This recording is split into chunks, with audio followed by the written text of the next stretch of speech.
What to do, comic book and football gurus? It's your boy, Razor Comics. We're going to put this guy behind stage real quick. Bye, Chris. We'll come back to you. He's not going anywhere, trust me.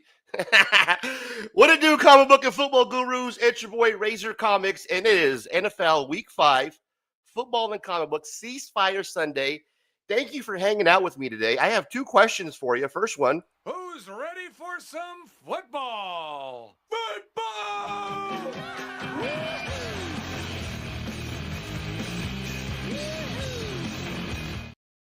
Second one. So, do you enjoy comic books? Well, if you answer yes to both those questions, you're in the right spot because this is football and comic books, and that's what we have lined up for you. Top scores and stories. Then we're going to get into Chris's picks and nothing but sick covers, bro. But if you are a Raiders fan, quickly, I got the we got a little quandary for you, question for you. This is one of those old, not nursery rhymes, but hell, I'll just ask you. What is the 5 fingers say to the face? What? Slap!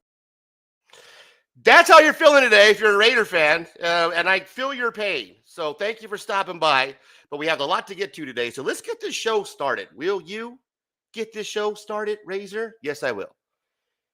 Are you ready? Because I'm ready. Let's go then. Talk, go then.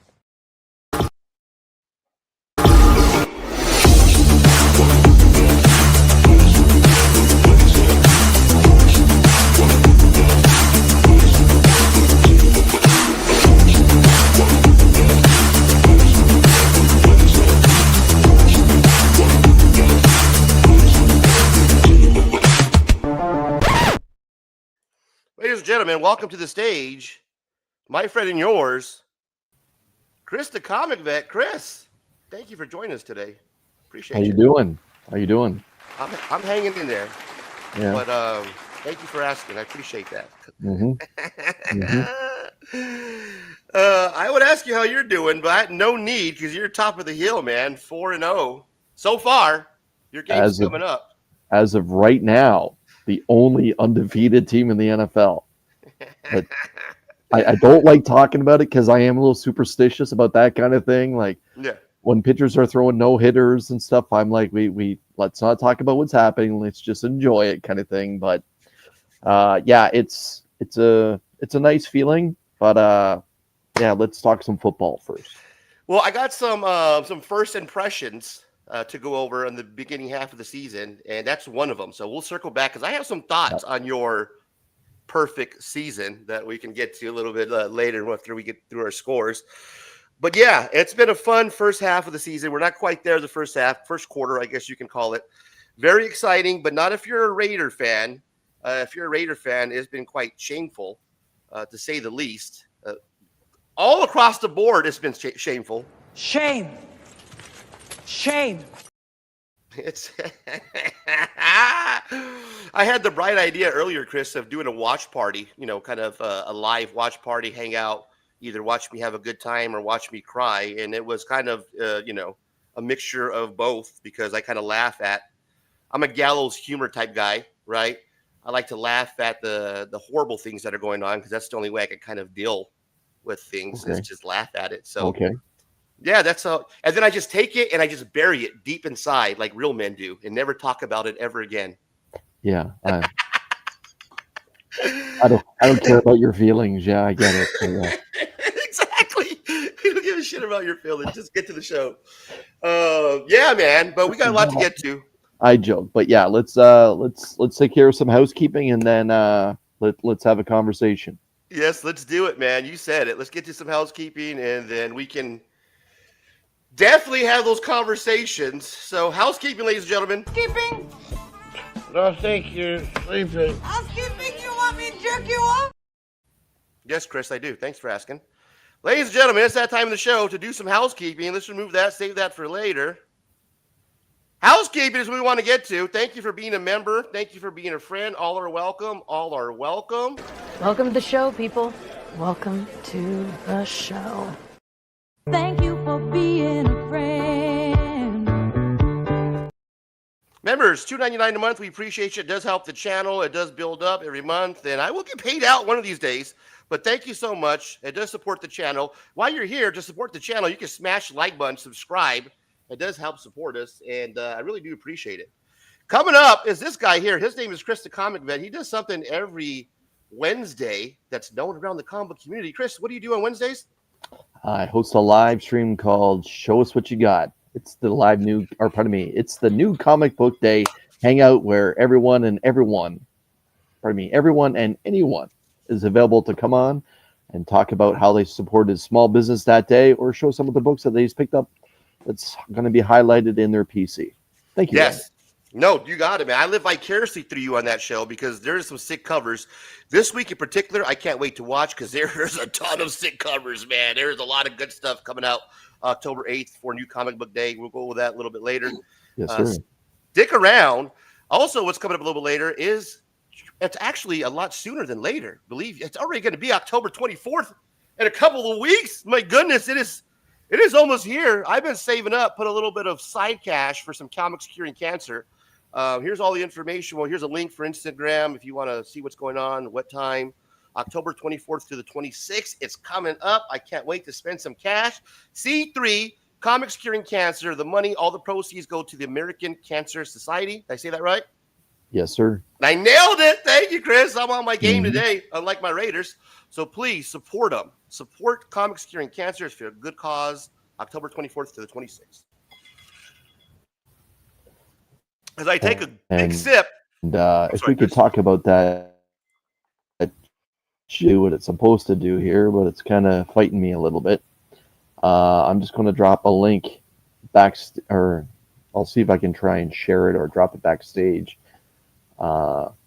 Because this year I'm participating personally in Comics Curing Cancer with Rob's Fat Stacks for a 2-hour edition of Only Slabs, where one of the items that's going to be fundraised, kind of auctioned off, or raffled that day, is the first appearance of the Black Panther, that incredible Fantastic Four, I believe issue 51 or 52, in a 5.0 CGC. And that's one hell of a prize that Rob has somehow accumulated through his adventures. And if I can get this to work right there. And Ray, if you could bring that portion up that I've just spotlighted there backstage.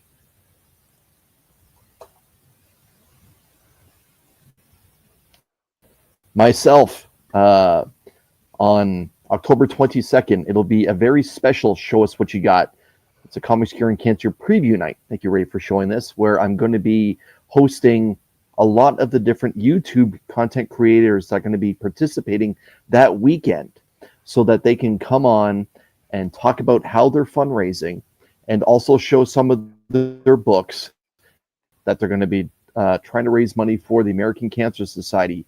And also, I will be raffling a couple huge Marvel keys that night in attempts to fundraise myself for the American Cancer Society. Last year, the C3 preview night raised over $800 to go towards Comics Curing Cancer goal of $55,000 last year. I'm hoping for the same thing this year. Watch for my channel in the very near future to see what books I'm going to be raffling off that night. It's going to be a big, very special Show Us What You Got, featuring the Comics Curing Cancer preview night that Wednesday going into that particular special weekend. Thank you, Rick. Nice. Absolutely, man. I can't wait. It's good. It's a great weekend, great cause. So please follow everybody who has anything to do with it because it's going to be a good time. I can't wait for it. So yes, thank you. That was housekeeping, ladies and gentlemen. Now, moving on with the show, let's get to some scores, top stories, and keep it moving. Next up is the ceasefire scoreboard, ladies and gentlemen, where we go over today's first half of the early game scores, get you all caught up and on with your day. So it is time for Razor Recap, ceasefire scoreboard. Let's go.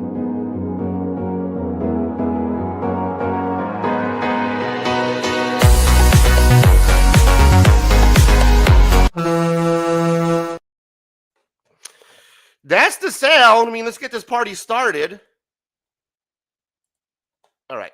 First game up here. I removed my guy, and I don't want to remove my guy. That's never fun. Did we lose you, Chris? Where'd you go? Chris, I lost you. Hey, did I remove you? Nope. That was my end. I apologize. I was like, wait a minute. Nope. All right. Sorry about Chris that. is back. No worries. Let's get it going, guys. First game up, we have 21-17 Vikings. Oh wait, we're missing the sound. Hang on. All right, we'll get you guys going here. All right, we're back. We're going. Vikings and Browns, 21-17. Vikings on top. Carson Wentz had a big day, 236 yards, 123. Jefferson shows why he's the best wide receiver in the league. Chris, 7 receptions, 123 yards. Big game. Vikings over Browns out in Europe somewhere. I don't know where. Yeah. Big game, and it was about as exciting as watching paint dry. It was a little painful to watch, but the Browns defense looks pretty damn good. But we'll talk about that division after the highlights. Yeah, Browns defense does look good. Can they carry them through the rest of the year? Because that offense, they need a little help from the Dogs. Our next game up, we can pretty much just kind of fast forward over this one coming up, guys, because there's really nothing too newsworthy about this one. No one really cares. 6-40. That's not a typo. I didn't add an extra 0 in there. That's the actual score of the game. 6-40. Daniel Jones, 212 yards. Geno Smith, 228. If you look at these game leaders, you would think that we won the game. I was looking at the overall stats of the day on this game here, and they were close. We even had more rushing yards, and we still lost by an amazing amount of points, 40-60. Colts on top. Turnovers kill football teams, and Geno with 2 INTs. But again, we'll talk about this game a little bit later. Next game up. Move quickly on to the next one. Saints and Giants, 26-14. Sloppy. Another sloppy game. Five turnovers in this game by the New York Giants here. Jackson Dart accounted for 2 interceptions, 26 for 42 touchdowns. Rattler's still looking good, 20 for 30. He's efficient in a touchdown. Not a whole lot going on here other than Saints pulling off a victory over a New York team who's just not good. 26-14 Saints. Yeah. If you participate in keeper leagues when it comes to fantasy sports, Shaheed is someone you may want to consider picking up because he was the star of this game across all the teams. Good advice. I'll have to look for that sleeper pick. Thanks, Chris. Appreciate that. Moving on. Next game up is Broncos-Eagles. This game was 21-17. Broncos beating the Eagles, ladies and gentlemen. 21-17. Bo Nix is legit. Legit Nix is what they call him. 24-39, a touchdown for 242 yards. Jalen Hurts actually threw for 280 yards. You actually threw for more than 200 yards for once in a while. And still lost. Yeah. Big story here. Saquon Barkley, only 30 yards running the ball. Wow. 21-17 Broncos. That's absolutely true. Devontae Smith had the typical fantastic game that you would expect from him. However, Eagles fans, they will point out the fact that the refs on that last drive made a big difference in handing that win over to the Broncos. Sorry about it, boys. But the Broncos do have a good team. Exactly. Next game up is Panthers-Dolphins. Panthers-Dolphins, 27-24. The Dolphins just can't seem to quite at the end. They couldn't. 256 yards for Tua. 27-36 for 3 touchdowns. Bryce Young, 198 yards, 19 for 30. Achad, 16 yards carrying the ball. And if you look at the other side, Dwaddle, 206 yards and a tutty.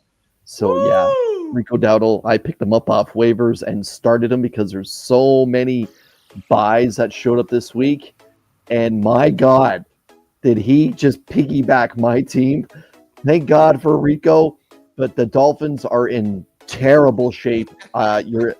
We talked about this earlier this year. Mike McDaniel is now officially on the hot seat. I don't know if he'll last another 24 hours in Miami.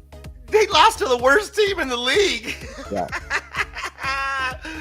No, we're not. We're not the worst team. They didn't lose to the Raiders. I'll talk about the Panthers. There's two worse teams than the Raiders. Next game up, Texans and Ravens. Talking about a bad team, 44-10, and it's the Ravens. I mean, I know they don't have Lamar Jackson, but holy Batman, 44-10, Texans on top. I knew Texans were going to win. I just didn't know they were going to whoop ass this bad. I mean, C.J. Stroud had a big game, 244 yards, 4 touchdowns, ladies and gentlemen.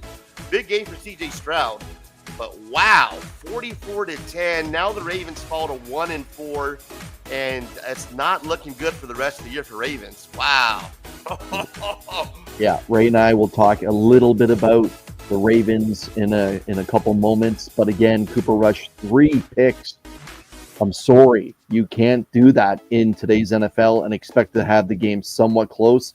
And this just goes to show, looking at Derrick Henry's numbers, since week 1 against the Buffalo Bills, that offensive coordinator is not using that primary weapon, that future Hall of Famer, properly. 33 yards against the Texans. The Texans are not known for being a defensive powerhouse, let's be honest.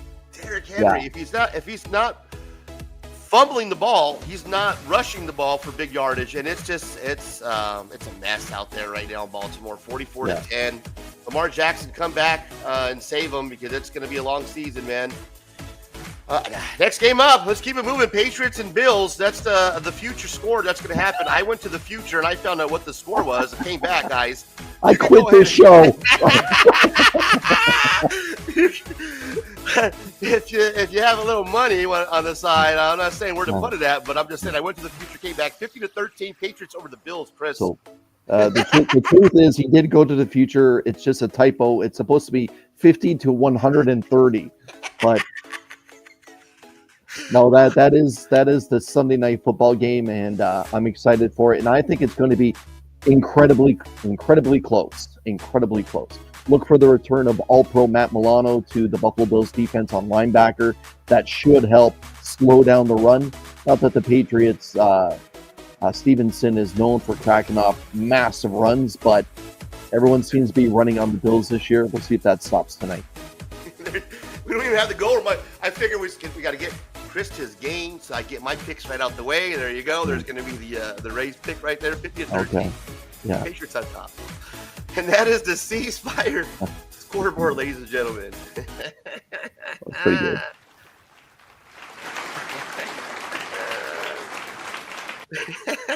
Gotta have some fun around here, man. I mean, it's just me and you hanging out. There's no one watching, so gotta have fun. You know what I mean? We'll join. Not only that, but my Raiders got their ass whooped. So, I gotta lighten it up. So let's get into some talking points then, Ray. Yeah, let's get some talking points. Let's circle back to a couple of things that I wanted to cover with you.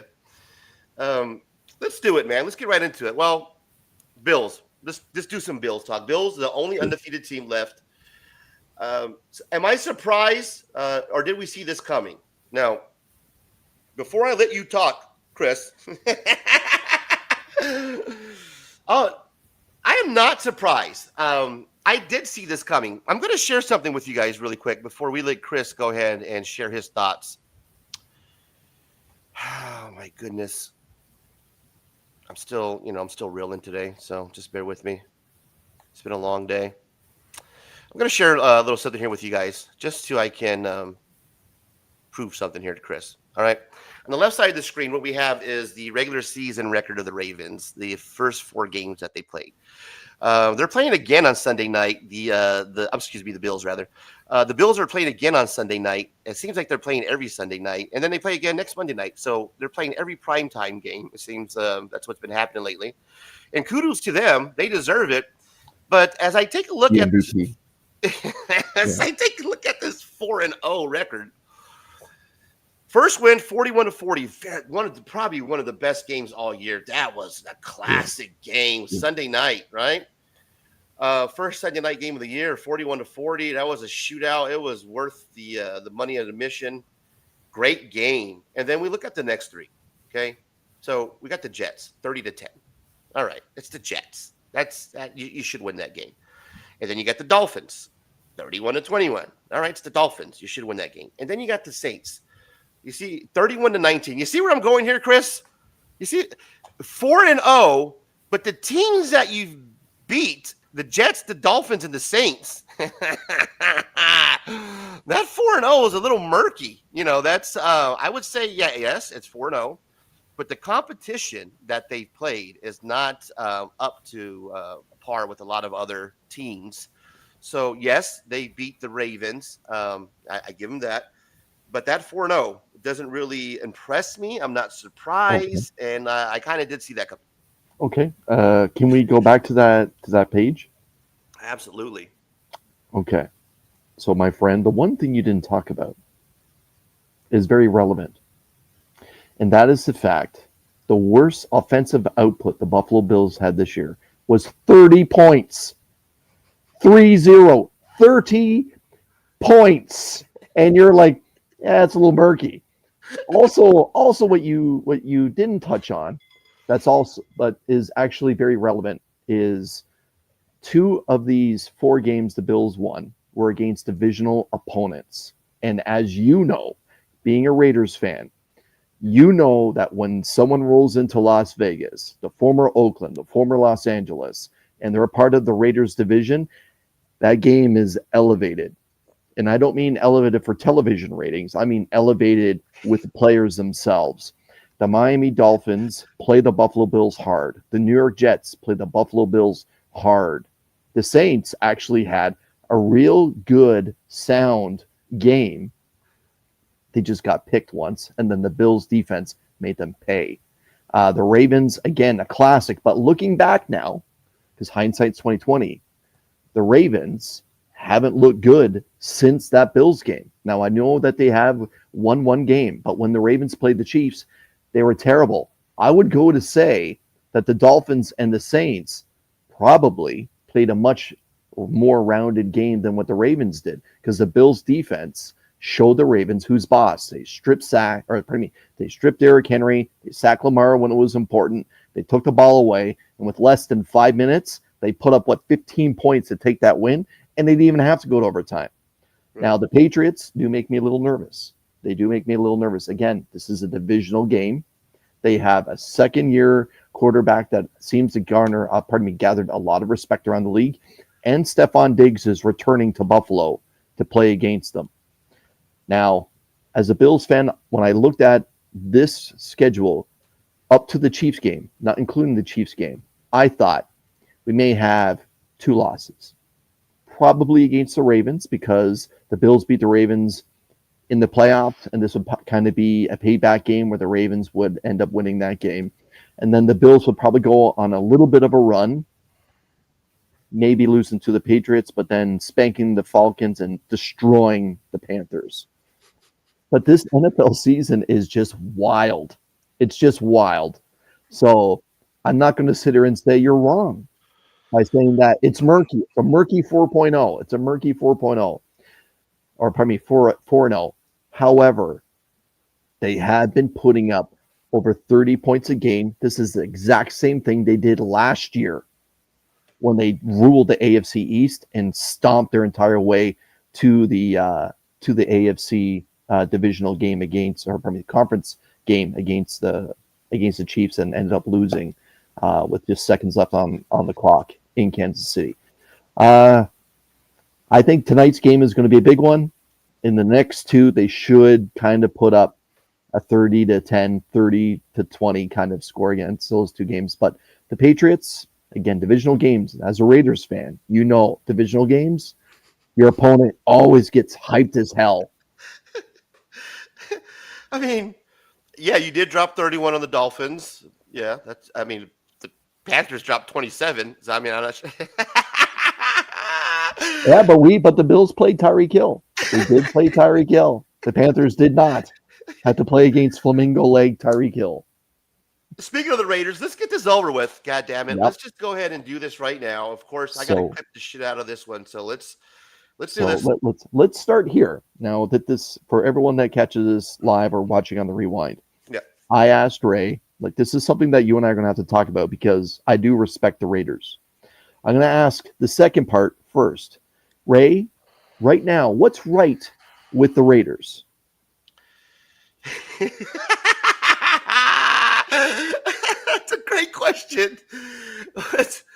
What's right with the Raiders is an excellent question. Now, if you watch today's game, you would think there's nothing at all that's going right with the Raiders. There's absolutely not a damn thing that you can look at and say, "Oh no, there's absolutely nothing. They're horrible." And you would not be wrong at all.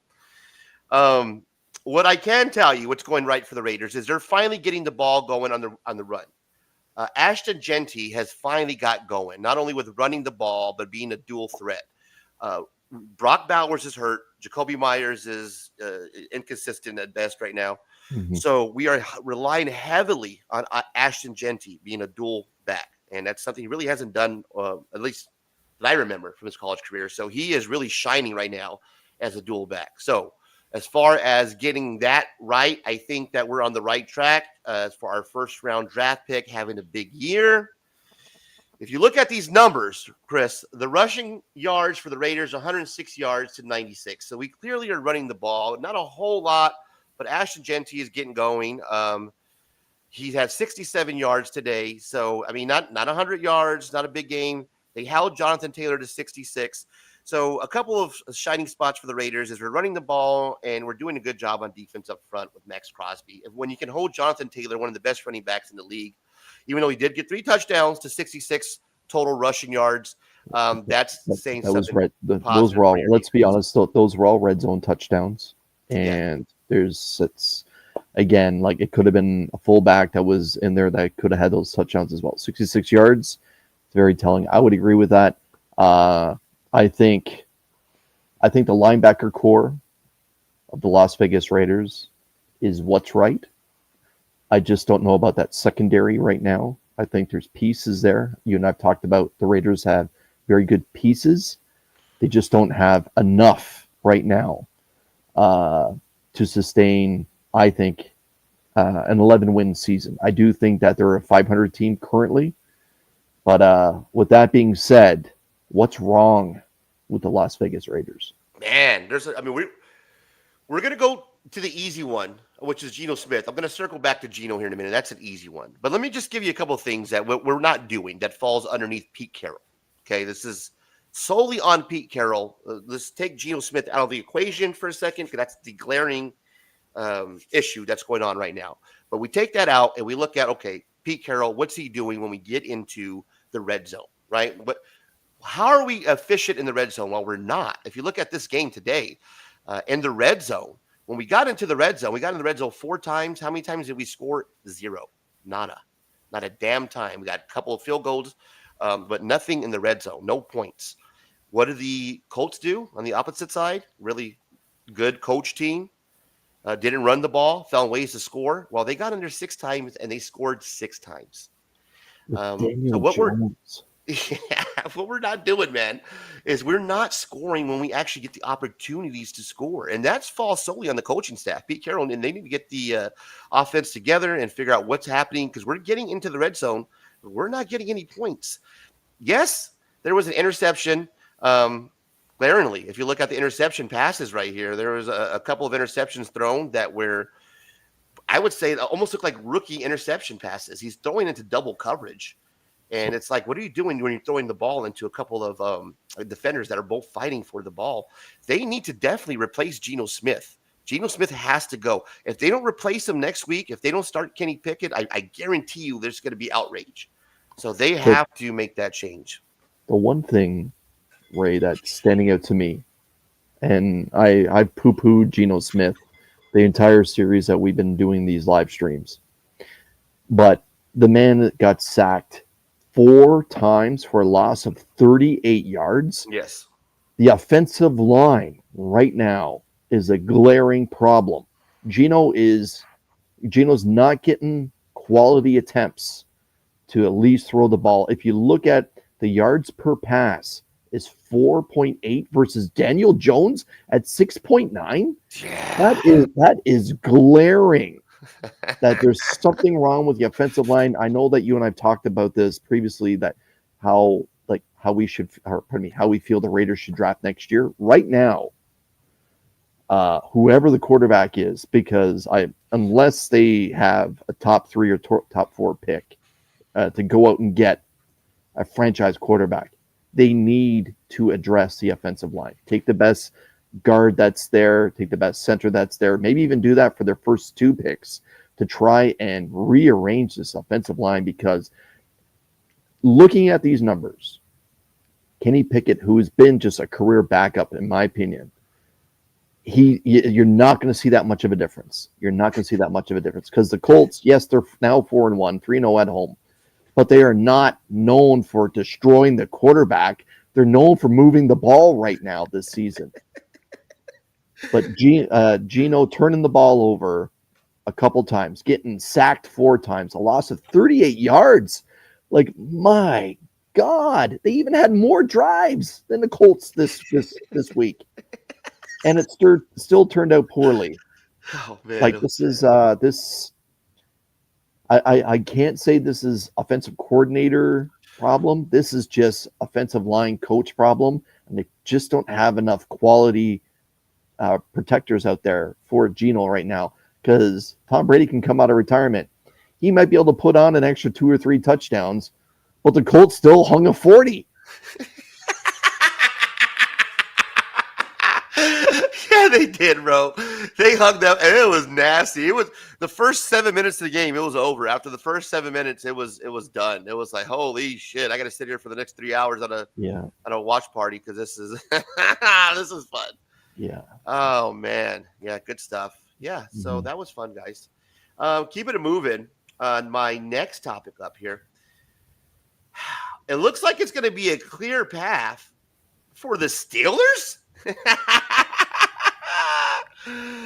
Are the Steelers going to win the AFC North this year? And are they going to do it like easily?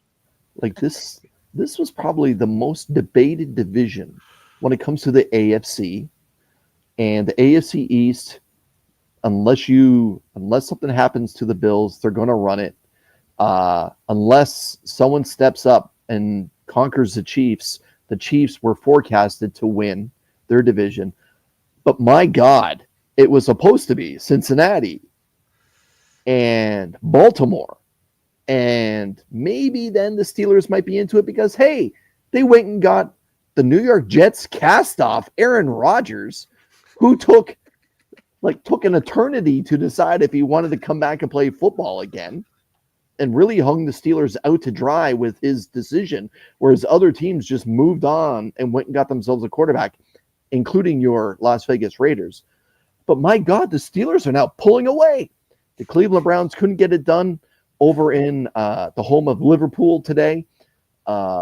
Cincinnati is now without their franchise quarterback, Joe Burrow, for still more weeks. Lamar Jackson, even when he was with Baltimore, had a well below 500 record, couldn't beat the Chiefs the week that he got hurt, and they simply got thumped again today. Unless something happens to the Steelers, DK Metcalf, TJ Watt, Aaron Rodgers, they're going to punch their ticket easily to the playoffs.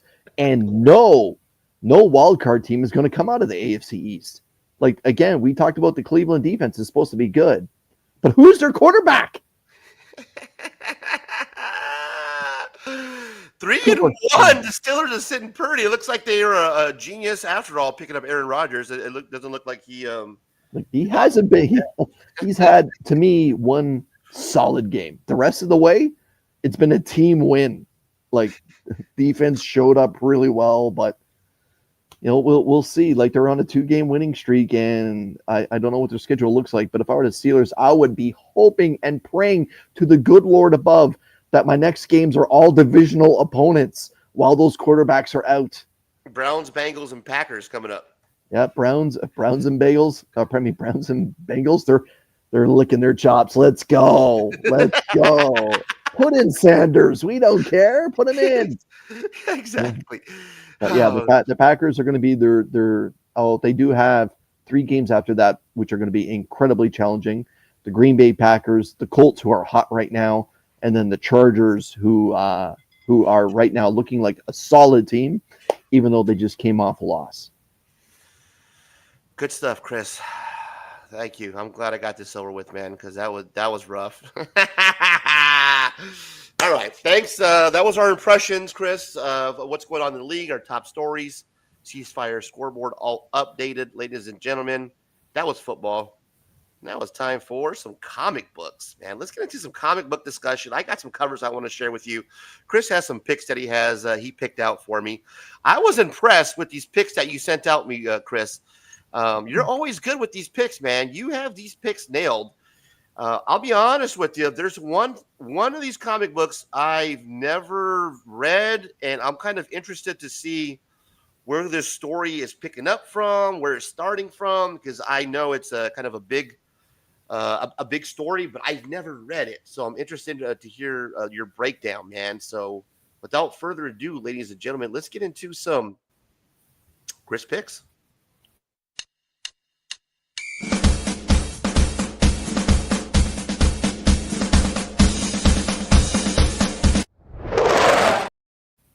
That sound means it's time for Chris's picks. Chris reads some comic books so that way you don't have to, and then he tells you what to read so that way you can pick it up the next time you're at your comic book shop. So here we go, Chris. Take it away. All right, let's talk about the character a lot of people are very familiar with because of the 2 incredible Sony animated films across and into the Spider-Verse, and that is Spider-Man Noir. In those movies, he's voiced by Nicolas Cage. But let me tell you something. Spider-Man Noir is not a friendly character. This is an ultra-violent type of character set in its universe where Earth is kind of in the 1930s. Everything is black and white primarily, and that's the opaque type of artwork that you're going to see in this fantastic series. Peter Parker by day is a detective, and by night he becomes Spider-Man Noir. Sick. Who is not afraid to use weapons, who is not afraid to deal with people in a very ultra violent way. This is not your Earth 616 regular Spider-Man. He is a very different character, and basically the premise of issue number 1. And how great is that cover A, by the way? That sometimes cover A is all you need. Yes. Not to say that the variant that Ray has featured on the opposite side of the screen that he had there, that was a great one as well. But this is a solid cover A. Now, a young blonde lady walks into the detective agency of Peter Parker, saying that she needs help with the passing of her father, who happens to be a policeman. And that character is Gwen Stacy, as she's finally introduced into Volume 3 of Spider-Man Noir. And the passing of her father is Captain Stacy. Now, way back in the early 70s, we had this type of run happen with the ASM main character, and that being Our Amazing Spider-Man, and Captain Stacy passing away in the double digits, and then Gwen eventually passing away in the triple digits when it came to the ASM run. But here we are now with issue number 1, where Gwen has walked in and she's going to hire Peter Parker to see what's going on, and can he find out any more information on what happened with her father, Captain Stacy. So it is an excellent jumping on point. You don't necessarily have to know a lot about the character.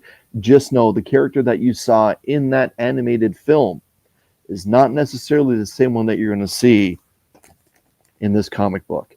But let me tell you, it is a beautifully well-drawn comic book. And but again, like I said, everything is kind of opaque, and Spider-Man Noir is definitely all black and white. And again, they are definitely not afraid to move away from violence. And if you've read the other volumes of Spider-Man Noir, you'll know exactly what I'm talking about. And again, the fact that he uses weapons, like as you can see, what's just sitting there in his hand, is a lot of fun. I enjoyed it. I highly recommend this one. And I highly recommend using the word opaque more often. I have no idea what that means, but it sounded great.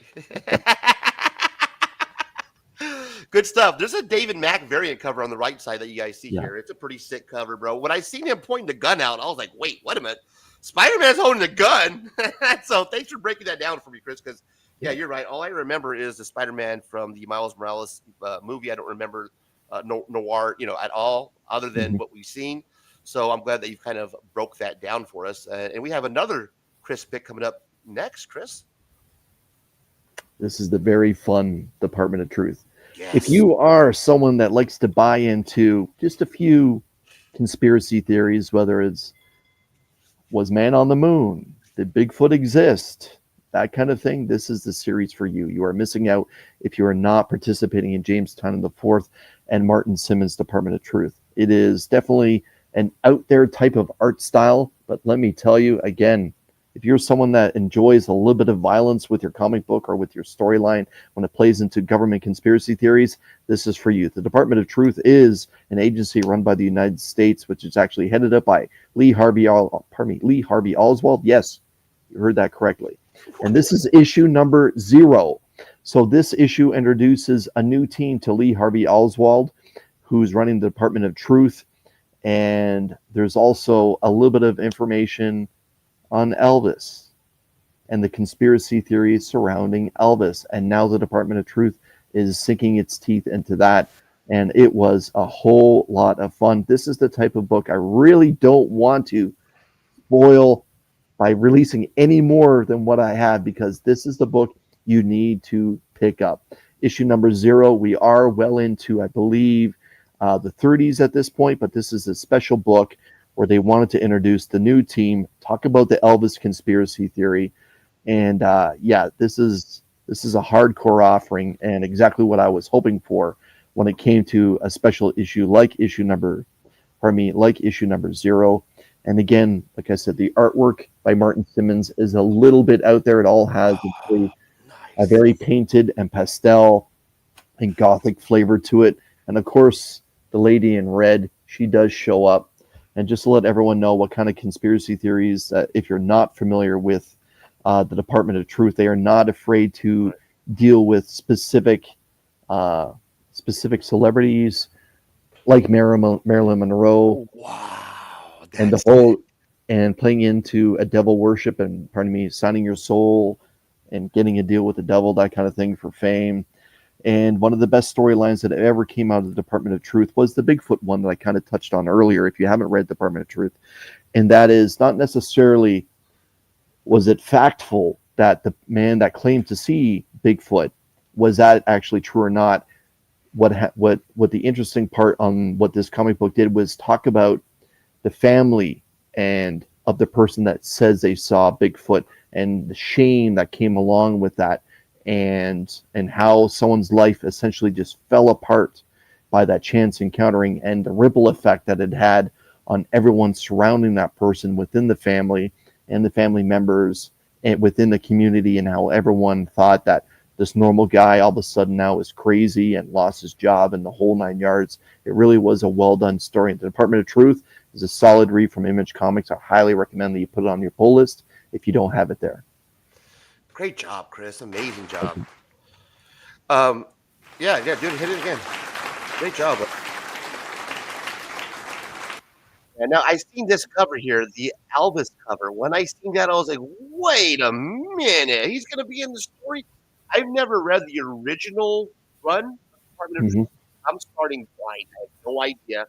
For somebody who's never read the original Department of Truth run and has no idea who the original team is this something that you would have to read prior, or is this okay to jump into this without reading the original run?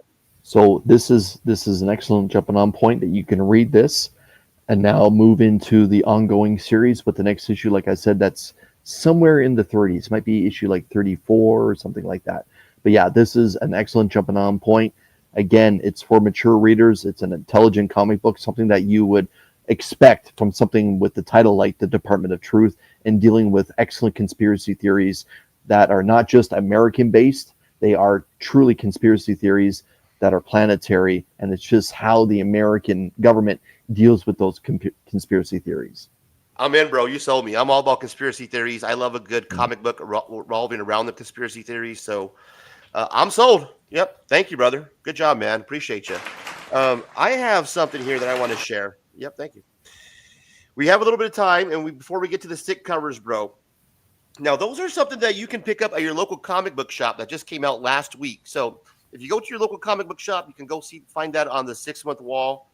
Skim the 6-month wall, pick that up. Now, there's also something called a dollar bin at your local comic book shop that I like to dig in. And there's some good reading in the comic book bin. If you're a new comic book reader like myself, and you haven't been reading, like let's say in the last 20 years, there are actually some good stories in the last 20 years that you can pick up in the bin that I've never read before. For instance, there's a storyline came out in 2011 called Fear Itself. Great storyline, never read it, right? Came across it in a dollar bin.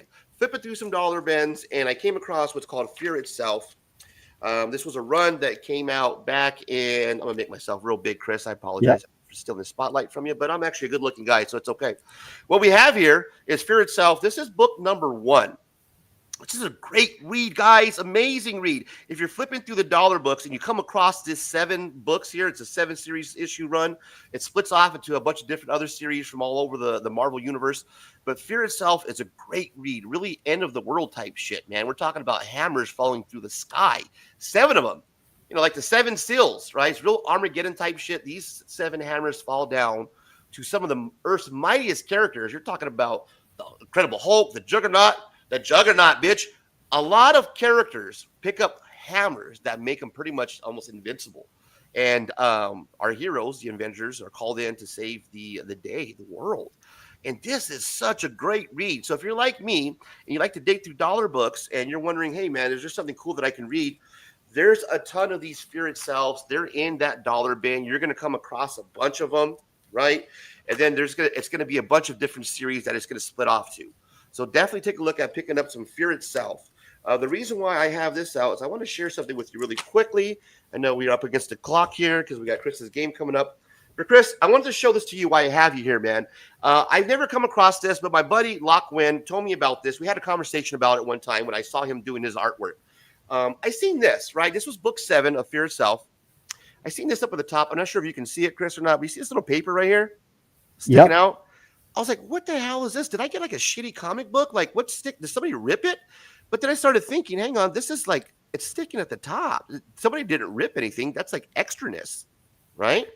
So I wonder if you know what this is, Chris, because I opened it up, and I'm not sure if you've seen this before, but guys, this is at the top of the comic book there. See little lines there? Mm-hmm. So, Chris, correct me if I'm wrong here, and you know way more about me. This guy doesn't know shit about comic books. This is something that it's like a printing error, right? This is what the end of the line there, I guess. I'm not sure what you call it. I know there's a technical term for it where the comic book artist draws up to, and then they cut it and make the comic book. But is that what I'm looking at, Chris? Yeah, I think you're looking at possibly when the comic book was being printed and the paper needed to be spliced. For whatever reason, that was just a poor cut. And they for people that collect printing errors and things like that, that would be a book they would find desirable. But it's strange I believe that comic book was probably 2013, 2014. It's pretty strange for a comic book in today's day and age where something like that would escape the QC portion of the printing company that comic book was printed on. But yeah, that is just straight up a cutting error when the comic book was being slitted and then put into the binding phase and then stapled together. Yeah, that's an interesting comic book. Yeah, bro, thank you, man. I saw that. I was like, what the hell? That's cool. And then I seen this when I was reading. I think there's supposed to be some words in that bubble. I'm assuming that they didn't just put a bubble there and not. So interesting, just to say the least. But yeah, Fear Itself, just something that you guys come across in the dollar bin. Pick it up. It's a great read. Something that you're going to come across for $1, and there's only 7 of those issues, so a really fun read. But that's my little reading pick to add on there, Chris. I know you guys are not here to hear me give you my reading pick. You're here to hear about them sick covers, bro, and that's great because I got you covered with some sick covers. There is so many covers for New Comic Book Day. The next couple of weeks are going to be on top of the blind bags that are coming out, which is a big thing now. Every week there's blind bags. It doesn't matter what week it is. But this week, there's one of them. You picked up that was from last week, Chris? Yeah, this was Ray's pick last week from EM Gist, Spirits of Violence, featuring Ghost Rider on the cover there. I had to pick it up. Oh, I had to pick it up. That looks beautiful. Good call on that one right there. Absolutely. The sick covers this week, that when I was flipping through my list, I was like, okay, which ones am I going to use? It took me a while to get down to the very bottom of the sick covers, bro, because I use the DC, what is it? The DC League of Comics or what have you. And League of Geeks. League of Geeks. There it is. League of Geeks. That's what I'm thinking of. And it took me forever to scroll down because there was just so many good comics coming out this week. Could not believe it. First, I was lined up again for the blind bag, the Mark Spears thing, and then nope, pushed that back a week. I was like, wow, really? Okay. So let's get to it, guys. We got some sick covers to cover, and let's get into it. These are the sick covers, bro. Dude, that is the craziest Sickest shit you'll ever see. All right, get these sick covers underway. Everybody wants to get their hands on some sick covers, bro. I know. You guys want some sick covers. I got them for you. We all love a good cover buy, and I got you covered.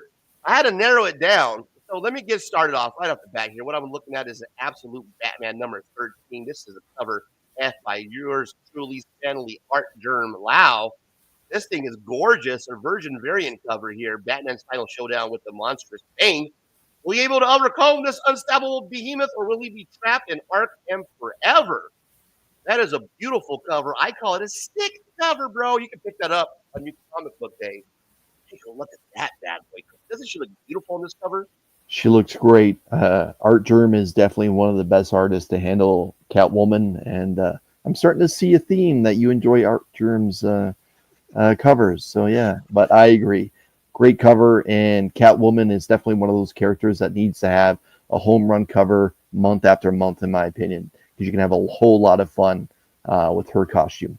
Oh man, she looks badass. This absolute Catwoman looks just bad. I love the helmet or whatever it is. That thing, that visor is it's bad. It works. Yeah. I like it.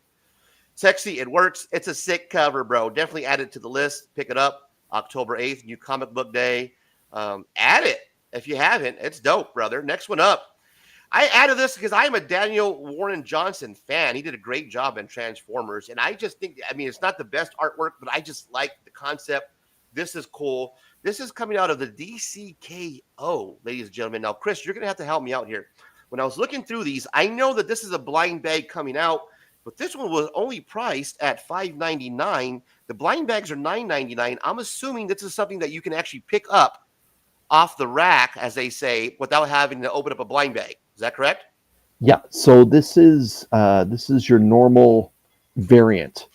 I believe what you're going to be getting out of the DCKO blind bags are basically foiled out versions of some of these variants. And the foiled out ones are going to be kind of doing a chase for a high end ratio, like a 1 in 500, 1 in 1,000 type of rare foiled out comic book. And that would explain why DC's blind bags are price marked right now at $10 American. But yeah, this is a nice homage to, obviously, wrestling. And for those that are hardcore Daniel Warren Johnson fans, you'll know all about Do a Powerbomb. And there is definitely some Do a Powerbomb nostalgia when you look at this cover of Superman doing his thing. I think it's just great. Great choice. Great choice. Right. Yeah. Let me break it down real quickly for you guys. So, you're looking at picking up here. This is the heart of Apocalypse has transformed Earth into hellscape in preparation for the return of Darkseid. The end of the DC universe is here. The Justice League's only chance to defeat Darkseid is to enter a deadly tournament, an epic, over-the-top battle royale that will surprise you. The world's greatest heroes fight to become the champion to enter the ring against Darkseid. But there's a catch. The closer you get to the heart of Apocalypse, if I say that right, Apocalypse, the more it corrupts you, changes you into something dangerous. Which DC character has it what it takes to make it to the end? Who is willing to do what it takes to win it all? Even if it means taking down their friends and family? You want to get nuts? Let's get nuts. DC KO. Cover C by Daniel Warren Johnson. Pick it up. That's the variant. Speaking of DC KO, if there's a blind bag, then I'm interested in picking it up. And I hope I rip this sucker right here. This is the cover N and the blind bag foil that you can pick up, ladies and gentlemen, by Frank Cho. The reason why I chose this one, it's beautiful and it's a wraparound. But the maybe it's not a wraparound. I might be wrong with that. But the Power Girl. I love Power Girl, Chris. I think she's underrated. She's one of my favorite characters in the DC universe. Not because she has big boobies, but because she has big boobies. I love this cover, man. This is DCKO. This is going to be one of the ones at the blind bag size for $9.99. I hope I pull this cover right here, Chris. I agree. And I thought you were just going to say, Chris, I picked this cover because I really like Wonder Woman's bracelets. Like, that's where my eyes went when I went to this. I don't know where you went. But I'm not to objectify women. But yes, Power Girl is a fascinating character. I would love to see that character put into the hands of a writer that can handle the fun type of character that she is, because her most recent volume, again, was a little bit of fun, but I thought there should have been a lot more character development with the Power Girl herself. Yes. You worded that nicely. We need somebody that can handle Power Girl. Yeah, absolutely. I think I might be the man for the job, Christopher. Next one up. I came across this cover, guys, and it glared at me. But it's just one of those ones that stuck out. I came across this. I stopped. I don't know this comic book. I don't know the artist. I don't know what's going on. But if we're talking about sick covers, and this month is the month of horror and terror, I came across this McDonald's looking cover here. Essentia number 29, cover C. This is the 1 in 15 Lucio Robes Virgin variant. Julius Caesar was blind to the truth. Betrayal thrived everywhere, but he did not see it, and neither did the elites in the high towers and Essential. Comic is 32 pages, $4.99, but this is a stock wraparound cover. Excuse me, this is the wraparound 1 in 15 variant, rather. And this thing is just beautiful. This is a wraparound. I can't wait to see what the back looks like. But, God, man, this is just a gorgeous cover. Chris, take a look at this thing. That's hardcore. I can't tell if he's attacking or if he's trying to run away, because whatever's going on, it's in a bad way. There's 3 different blades on that cover. 3 different blades. But yeah, Essentia, I believe, is the comic book that is put out by Torpedo Comics, which is housed in Las Vegas, and is owned by the drummer of System of a Down. If I'm correct, I might be wrong. But Essentia 29, the 1 in 15 ratio, that is a hell of a cover. Bro, sick ass cover. And it's about Julio Cesar Chavez, who was, we all know who he was, right? So I can't wait to read about Julio Cesar Chavez. But then I saw there was a toga on the cover, and I was like, oh no, it's Julius Caesar. Yeah. Got it. So yeah, something to do with Julius Caesar, not Julio Cesar Chavez. But that's okay. Either way, this is a sick cover, man. This is definitely worthy of I seen this and like, oh man, this is beautiful. Look at this badass cover. So that is, ladies and gentlemen, the sick covers, bro. Can I get a round of applause, producers? That was a pretty good. Thank you.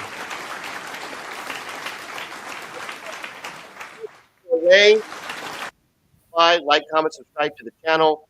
We got a big game coming up. It's Chris's game, and we already went over that. As far as the recap, I went to the future, back 50-13. Don't need to watch it.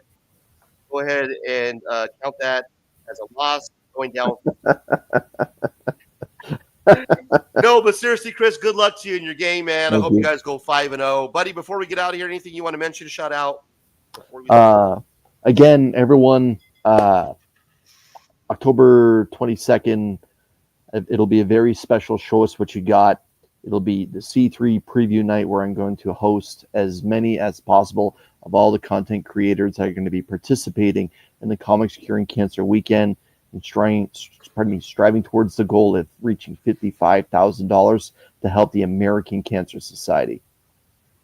Beautiful. We appreciate everybody watching on the live, everybody who watches on the replay. I really do appreciate it. And I really do appreciate my host here. Make sure you smash the like button, comment, subscribe on the way out. We'll see you next weekend. Until then, check you later.